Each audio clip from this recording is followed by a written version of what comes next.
வாழ்க வையகம், வாழ்க வையகம், வாழ்க வளத்துடன் உலகெங்கும் இருக்கும் நம்ம குடும்பத்தினருக்கு டாக்டர் டிவைன் தினேஷன் அன்பான வணக்கங்கள். சரி, ஏப்ரல் மாதம் ராசி பலன்கள் பார்க்க போகிறோங்க. சரிங்களா? ராசி இல்லை லக்னம். ஓகே, லக்னத்தை வச்சு பாருங்கள், ஒன்று ஈஸி. இப்போ லக்னம்னா உங்கள் கட்டத்தில் லா எங்கே போட்டிருக்குன்னு பாருங்கள், அதுதான் லக்னம். அது ஒன்றும் பர்ஃபெக்டாக வேலை செய்யும். அதை வச்சு பார்க்கும்போது ஒன்றும் பர்ஃபெக்டாக வேலை செய்யும். சரி, இந்த ஏப்ரல் மாதம் என்னென்ன சிறப்பு? ஏப்ரல் தான் தமிழர்களுக்கான மந்த்தே. ஏன்னா நம்ம தமிழ் புத்தாண்டு ஏப்ரல் 16. நம்மளுக்கு வந்து இந்த சித்திரை அப்படின்றது தான் ஒரு புத்தாண்டாகவே ஆரம்பிக்கிறது. ஸோ ஏப்ரல் புனிதமான மாதம் நம்மளுக்கு ஒன்று. இன்னொன்று சித்ரா பௌர்ணமி வருது, சித்திரகுப்தர். சித்தர்களுடைய நிறைய ஆசீர்வாதம் வாங்கணும்னா சித்ரா பௌர்ணமி. சித்திரை திருவிழா, மதுரை குலுங்கன்ற மாதிரி ஃபுல் சித்திரை திருவிழா வருது. ஸோ இந்த ஏப்ரல் மாதம் வந்து ஒரு புனிதமான மாதம். ஓகேங்களா? இந்த புனிதமான மாதத்தில் நம்ம ராசிக்கு எந்தெந்த விஷயங்கள்லாம் ரொம்ப சாதகமாக இருக்குது, எதுலலாம் நல்ல வாழ்க்கையில் முன்னேறலாம், வேறு எந்தெந்த விஷயத்தில் நான் கொஞ்சம் கவனமாக இருக்கணும், என்னென்ன வழிபாடுகள் பண்ணணும் அப்படின்றத நம்ம ஒவ்வொன்றா பார்த்துட்டு வருவோம். இது கூடவே இந்த பண்டிகைகள், இந்த முக்கியமான நாட்கள், இந்த பௌர்ணமி, அமாவாசை இதையும் கலந்து சொல்கிறேன். அதுக்கேற்ற வழிபாடுகள் பண்ணிட்டு வர இந்த ஏப்ரல் மாதம் நம்மளுக்கு ஒரு சிறப்பான மாதமாக அமையும். மேஷ ராசி, மேஷ லக்னக்காரங்க ஏப்ரல் மாதம் சூப்பராக இருக்குங்க. அதுவும் இப்போ யாருன்னா கல்யாணத்துக்கெல்லாம் வெயிட் பண்ணுறீங்கன்னா ஏப்ரல் மாதம் சூப்பரான மாதம். நீங்கள் கல்யாணமோ இல்லை நிறைய சுப நிகழ்ச்சிகளுக்கு இது வந்து ஒரு நல்ல மாதம். இன்னொன்று வேலையோட பிஸ்னஸ், யாருன்னா பிஸ்னஸ் பண்ணுறீங்கன்னா பிஸ்னஸ் மூலயமா வெளிநாடு போகிறதோ இல்லை உங்களோட பிஸ்னஸை வெளிநாட்டில் விற்கிறது, எக்ஸ்பேண்ட் பண்ணுறது, இது எல்லாமே டைம் வந்து ரொம்ப நல்லாயிருக்கு. நீங்கள் ஏதாவது முயற்சி எடுக்கிறீங்க, இப்போ வேலைக்கோ, இப்போ படிக்கிற குழந்தைங்க எக்ஸாம்ஸ் எக்கச்சக்கமாக எக்ஸாம்ஸ் போய்ட்டுருக்கு. இந்த மேஷ ராசியில் இருக்கவங்களாம் இப்போ எக்ஸாம்ஸ் நல்லா எழுதுவீங்க. நீங்கள் எடுக்கிற முயற்சிகள், சின்ன முயற்சியாக எடுத்தாலும் எடுக்கிற முயற்சிகள் வந்து ரொம்ப சக்ஸஸ்ஃபுல்லாக முடியும். முக்கியமாக படிக்கிற குழந்தைங்களுக்கு, வேலைக்கு தேடுறவங்க, இப்போ இதில் வந்து நிறைய பேர் கவர்மெண்ட் எக்ஸாம், அது முக்கியமாக மிலிட்ரி, போலீஸ் இல்லை ஐடியில் இருந்தால் இந்த டெஸ்டிங், இந்த மாதிரி விஷயம், சைபர் செக்யூரிட்டி இதெல்லாம் ட்ரை பண்ணுவீங்க. இந்த வேலைக்கு தேடுறவங்களுக்குலாம் டைம் வந்து அட்டகாசமாக இருக்குது. முயற்சி எடுங்க. நடுவில் சின்ன தோய்வு வந்தாலும் கொஞ்சம் முட்டி மோதிடுங்க, ஜெயிக்கிறதுக்கு அதிகமான வாய்ப்புகள் இருக்குது. சரிங்களா? இது அடுத்து வந்து நீங்கள் ஏதாவது வண்டி வாங்கணும்னா சூப்பரான டைம். வண்டி, வீடு வாங்கணும், நகை வாங்கணும், ஏதாவது இன்வெஸ்ட்மெண்ட் பண்ணுறது வந்து நல்ல டைம். இன்னொன்று சொல்கிறேன், இப்போ சில பேருக்கு வந்து மேஷத்தில் வந்து கொஞ்சம் கஷ்டமாலாம் இருக்குது சார்னுவீங்க. ஏன்னா சனி பயிற்சி இப்போ தான் ஆரம்பிச்சிருக்கு. ஆக்சுவலாக இப்போ தான் ஆரம்பிச்சிருக்கு. ஒன்றும் நம்மளுக்கு வந்து ரொம்ப காலம் இருக்குது. அதனால் இருக்கிற பணத்தை இப்போவே சேமிச்சிட்டிங்கன்னா தப்பிச்சிட்டிங்க. விஷயம் இவ்வளோ தான். இப்போவே சேவிங்ஸ் பண்ணிங்கன்னா அடுத்து டஃப்பான டைம் வரும்போது நம்மளுக்கு உபயோகப்படுறதுக்கு யூஸ் ஆகும். முன்னாடியே முடிச்சுக்கோங்க. இது ஒன்று. இது உங்களுக்கு வந்து எங்கே பிரச்சனைகள், ஏதாவது இந்த மாதம் பிரச்சனைகள் வரோன்னா எங்கே வரோன்னா மனக்குழப்பங்கள் தான். எக்கச்சக்கமாக குழப்பிப்பீங்க. ஏன்னா 5லலாம் கேது இருக்கிறதுனால போட்டு குழன்னு குழப்பிப்பீங்க. ஓகேங்களா? அதனால் முடிஞ்ச அளவுக்கு மெடிடேஷன் பண்ணுங்கள், இல்லை வாக்கிங் போங்க. எக்ஸசைஸ் பண்ண ஆரம்பிச்சிங்கன்னா மனசு அப்படியே ஒடுங்க ஆரம்பிச்சிடும், அதாவது கான்சன்ட்ரேட் பண்ண ஆரம்பிச்சிடும். சரிங்களா? இதுக்கப்புறம் உங்களுக்கு வந்து எப்படியும் 12லலாம் சூரியன் இருக்கார். உங்களுக்கு 15 சித்திரை நியூ இயர்லாம் வரும்போது சூரியன் உங்கள் வீட்டு உள்ளே வந்துடுவார். அதிகமாக டென்ஷன் ஆகிறதுக்கு அதிகமான வாய்ப்புகள் இருக்குது. ஏற்கனவே நம்ம குழப்பம், இப்போ ஒன்றும் டென்ஷன் வரும்போது நீங்கள் என்ன பண்ணணும், உடல்நிலை பார்த்துக்கணும். இந்த பிபி இருக்கவங்க, பிளட் ரிலேட்டடான இஷ்யூஸ் இருக்கவங்க, முக்கியமாக இந்த அடிவயிறு ஏதாவது இஷ்யூஸ் இருக்கவங்க, இங்கெல்லாம் வந்து கோவப்படாமல் இருக்கிறது, நம்ம உடம்பை நம்ம பார்த்துக்கோம். அது நம்ம யாரையும் சொல்ல முடியாது. முடிஞ்ச அளவுக்கு அதை சொன்ன, காலையில் கோவில் போங்க, 6-6:30 கோவில் போங்க. இது வாக்கிங் போகிறதா இருந்தால் வெறுங்காலில் புல்லில் நடங்க. அதாவது இது என்னங்க நீங்கள் சயின்ஸ் மாதிரி டாக்டர் மாரி சொல்கிறீங்களேன்னா இதுதாங்க ப்ராக்டிக்கல் பரிகாரம். நீங்கள் புல்லில் நடக்க இது பின்னாடி நிறைய லாஜிக்ஸ் இருக்குது. இந்த குளோரோஃபில்னு இருக்கும், அது உடம்புல ஏறும், அதனால் நம்மளுடைய பிளட் ப்ரெஷர் கம்மியாகும். இதுதான் ப்ராக்டிக்கல் பரிகாரம். ஏன்னா ஜென்ரலாக மேஷத்துக்கு வந்து டக்குன்னு ஏறும் உங்களுக்கு பிபி. இந்த ப்ராக்டிக்கல் பரிகாரம் பண்ணும்போது உங்களுக்கு அது இறங்கும். இது இப்படி உங்களுக்கு இந்த கோபம் இறங்குனுச்சுன்னா உடம்புல இருக்க பிரச்சனைகள் இறங்கும். பிபியோ இல்லை வயிறு எரிச்சலோ, அல்சரோ, சூடு சம்மந்தமாக இருக்கிற விஷயங்கள் எல்லாமே இறங்கும். முக்கியமாக நீங்கள் நிறைய மோஸ்ட்லி பித்த உடம்புக்காரங்களாக இருப்பாங்க. டக்குன்னு சூடாகிற உடம்பு தானாக இறங்கும். உங்கள் உடம்பு தானாக இறங்கிடுச்சுன்னா மனசு தானாக ஒடுங்கும். மனசு தானாக ஒடுங்குச்சுன்னா வீட்டில் எல்லோரும் நிம்மதியாக இருக்கலாம். அவ்வளோதான். உங்களுக்கு உடம்புல பிரச்சனை ஆரம்பிச்சதுன்னா நம்ம வீட்டில் தான் எரிஞ்சு விடுவோம். இதுதான் இப்படி தான் வேலை செய்யும். கிரகங்களும் இப்படி தான் வேலை செய்யும்.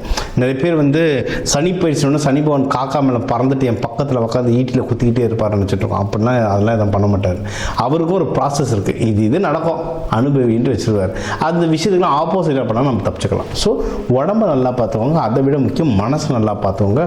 குளிர்ச்சியாக வச்சுக்கோங்க. இப்போ இந்த சித்திரை திருவிழாலாம் நம்ம திருவிழாலாம் அந்த தண்ணி எடுத்து தானே போட்டு சுற்றுன்னு சுற்றுறாங்க வெயிலுக்கு. அது வெளியே இருக்க வெயில் சரி, உள்ளே இருக்க சூட்டை எப்படி தணிப்பீங்க? அப்போ அதுக்கேற்ற மாதிரி சாப்பாட்டு முறைகள் அப்படியே மோர் அந்த மாதிரி சாப்பாட்டு முறைகள் மாற்ற உடம்பு ரெடியாகும், மனசு ரெடியாகும், வீட்டில் சந்தோஷம் வரும். சரிங்களா? ஸோ நம்ம முக்கியமானது நம்ம என்னென்ன சொன்னோம், கையில் நல்ல காசு வரும், நீங்கள் நல்ல இன்வெஸ்ட்மெண்ட் பண்ணலாம். ஓகேங்களா? தொழிலில் நல்ல முன்னேற்றம் வரும். ஜாகிரதையாக இருக்கிறது மனக்குழப்பங்கள். இன்னொன்று இதுவும் சரி, ஆஃபீஸுக்கு வேலைக்கு போகிறவங்களாம் பார்த்திங்கன்னா முடிஞ்ச அளவுக்கு அமைதியாக இருக்கிறது நல்லது. ஏன்னா நம்ம வந்து ஊரில் இருக்க பஞ்சாயத்தெல்லாம் இழுத்து வச்சுக்கிற ஆள் நம்ம. சரிங்களா? அதெல்லாம் இல்லாமல் சனி பயிற்சி ஆரம்பிச்சிச்சு நம்மளுக்கு. இதெல்லாம் இல்லாமல் அவன் வேலையை அவன் பார்த்தாலே போதும்னு சொல்லிட்டு ஒதுங்கிட்டு உங்களது மட்டும் நீங்கள் கான்சன்ட்ரேட் பண்ணால் தப்பிச்சுக்கிட்டு வந்துடலாம். இல்லைன்னா தேவையில்லாத யாராவது பஞ்சாயத்தில் இழுத்து நம்மளும் விட்டுட்டு அவன் எஸ்கேப் ஆகிட்டு ஓடிடுவாங்க. அந்த கதையே வேணாம், நம்ம அனுபவிச்ச வரைக்கும் போதும். சரிங்களா? அதனால் வேலையில் எந்த பிரச்சனை உள்ள இன்வால்வ் ஆகாமல் இருங்க. சாப்பாடு விஷயந்தான் ரொம்ப ரொம்ப மெயின். முன்னாடிலாம் நம்ம ஆயில் பொருள் நைட்டு 9க்கு மேலே சாப்பிட்றது, இந்த மிட் நைட்டு பிரியாணி, அதெல்லாம் நம்ம இஷ்டத்துக்கு போட்டு அடிச்சிருப்போம். இதுக்கப்புறம் வேண்டாம். இதுக்கப்புறம் நீங்கள் எடுத்திங்கன்னா உடம்பு அடி வாங்கிச்சா மனசு அடி வாங்கிச்சா வேலை ஒழுங்காக பர்ஃபார்ம் பண்ண முடியாது, வீட்டில் ஒழுங்காக இருக்க முடியாது. இந்த இஷ்யூ எல்லாம் வரும். சரிங்களா? ஸோ இதெல்லாம் நீங்கள் இது பண்ணுங்கள். உங்களுக்கு வந்து பிஸ்னஸில் ஏதாவது நஷ்டமாகிற மாதிரிலாம் இருந்தது, சரியாக கைக்கு காசு வரலாம், அந்த பிரச்சனையெல்லாம் 15க்கு அப்புறம்லாம் ரொம்ப நல்லா சரியாயிடும். அதனால் அதெல்லாம் ஒன்றும் ஒரி பண்ணாதீங்க. தூக்கம், யாராவது தூக்கம் இல்லாமல் ரொம்ப டிஸ்டர்ப் ஆகிருப்பீங்க. இந்த ஏப்ரல் மார்ச்லேயும் அப்படி தான் இருந்திருக்கும். ஏப்ரல் ஸ்டார்டிங்கில் கூட தூக்கம்லாம் இல்லாமல் ரொம்ப கஷ்டப்படுவீங்க. சில பேருக்கால தூங்கவே முடியாது. ட்ராவலிங் அந்த ஊர் இந்த ஊர் போகணும் மாற்றி அமைச்சிட்டு இருப்பாங்க. நைட்டெல்லாம் பஸ் ட்ராவலிங் ட்ரெயின் ட்ராவலிங்காகவே ஓடிடும். தூங்குறதுக்கு வாய்ப்பு இருக்காது. இல்லை எனக்கு அப்படிலாம் ட்ராவலிங் இல்லை சார், என் ஜாபில் வீட்டில் தான் இருக்கேன், காலையிலனா சாயந்தரம் வீட்டுக்கு வந்துடுவேன்னா கூட நைட்டு தூங்க முடியாமலாம் கஷ்டப்பட்டுருப்பாங்க.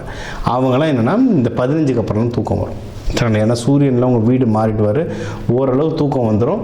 என்னென்னா உடம்பு நல்லா பார்த்துக்கோங்க.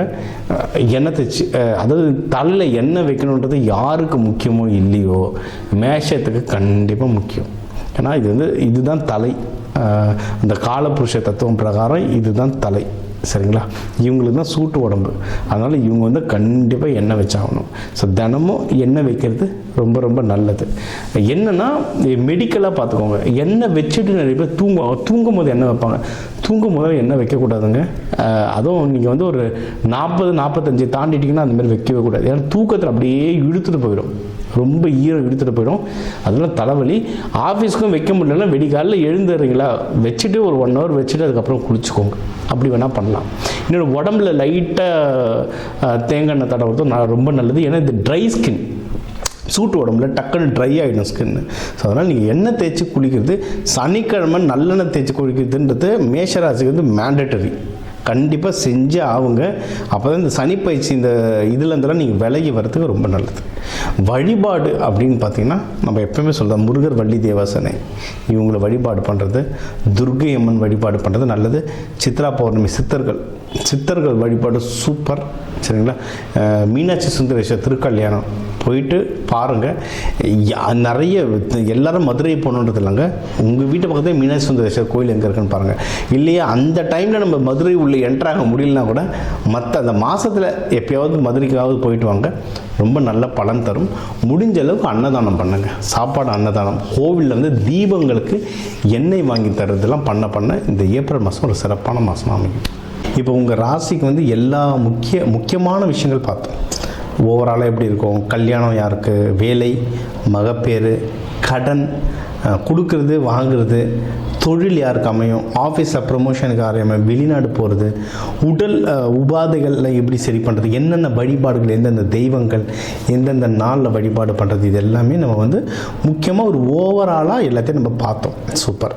இப்போ அதான் 12 ராசி, ஒரு 12 கோடி தமிழர்கள் இருக்கும். ஒரு ராசி ஒரு கோடி பேருக்கு பொதுவாக சொல்லியிருக்கோம், பொது பலனாக சொல்லியிருக்கோம். இதுவே ஒர்க் ஆகும். ஒன்றும் ஸ்பெசிஃபிக்காக இல்லை, எனக்கு இது பத்தலை, எனக்கு ஒன்றும் கிளாரிட்டி வேணும், இல்லை நீங்கள் சொல்கிறது சிலது எனக்கு நடக்கலை அப்படின்னா நீங்கள் வந்து உங்கள் ஜாதகத்தை வச்சு தான் பார்க்கணும்.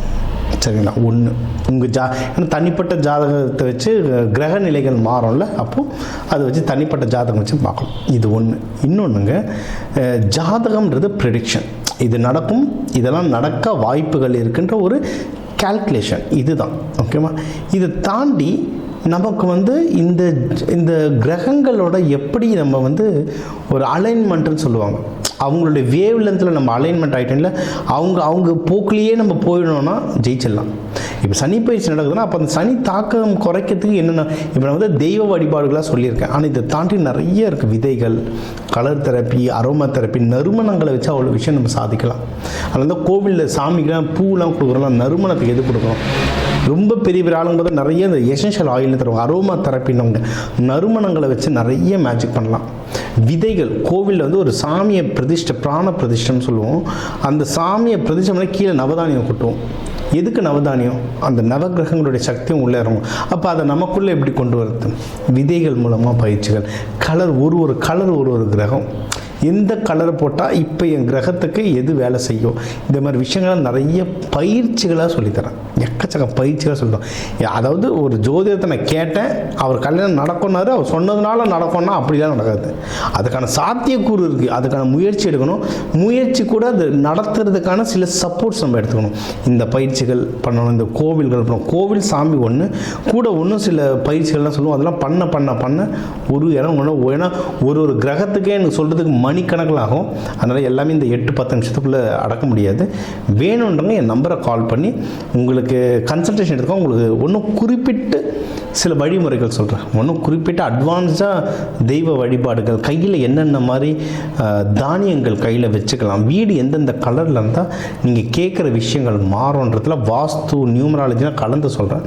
இதெல்லாம் நீங்கள் செஞ்சுட்டு வர இந்த ஜோதிடம், இது வந்து இந்த ஆன்மீகத்துக்குரிய கொஞ்சம் அறிவியலையும் கலந்துட்டு வர உங்கள் முயற்சிகள் சேர நீங்கள் கேட்குற எல்லா விஷயமும் எல்லாமே இந்த ஏப்ரல் புத்தாண்டில் அந்த சிவபெருமான பார்வதியை நடத்தி வைக்க டாக்டர் டிவைன் தினேஷன் அன்பான வணக்கங்கள். வாழ்க வளத்துடன்.